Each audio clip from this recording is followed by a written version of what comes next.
नाम देले रही जा अब वो में ही गाना गईले रही जा बड़ा भी इंस्टाग्राम पे ट्रेंड चलता गईले बके हुआ और कलाकार लेकिन ई लाइन लिखना बड़ा बढ़िया लागेला कि हई पुलिस पर शासन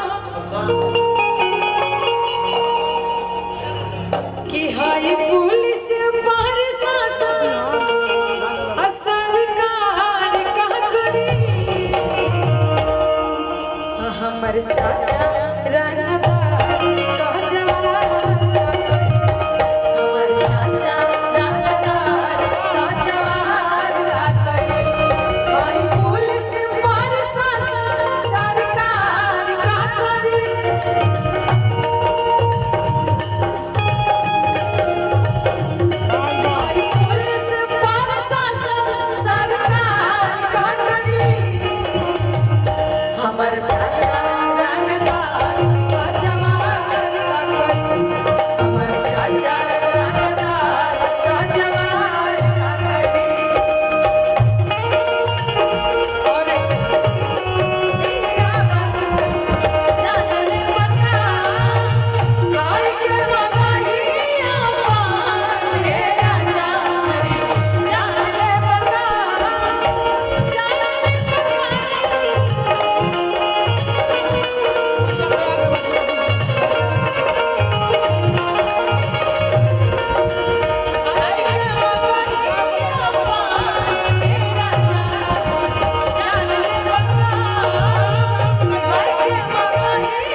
माननीय विधायक जी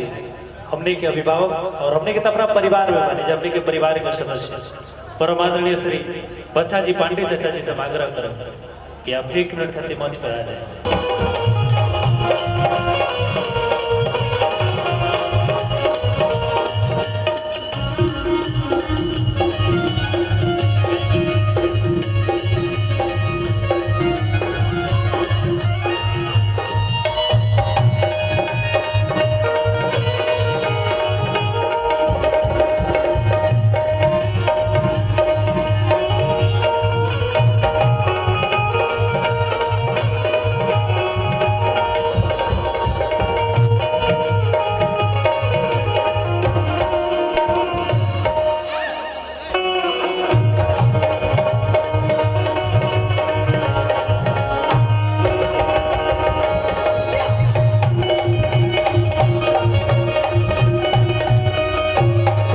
चाचा जी मंच पर ना आवत रहे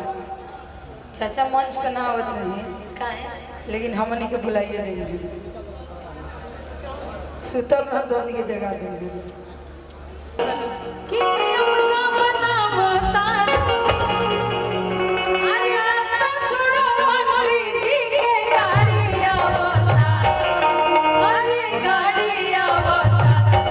सड़क खाली करो राजा ए सवारी आवता सड़क खाली करो राजा ए सवारी आवता नियम का बनावता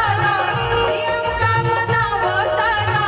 रास्ता छोड़ो मंत्री जी के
ऐसा ना बात नहीं के टूना चाचा के लोग यूट्यूब के माध्यम से बहुत बढ़िया से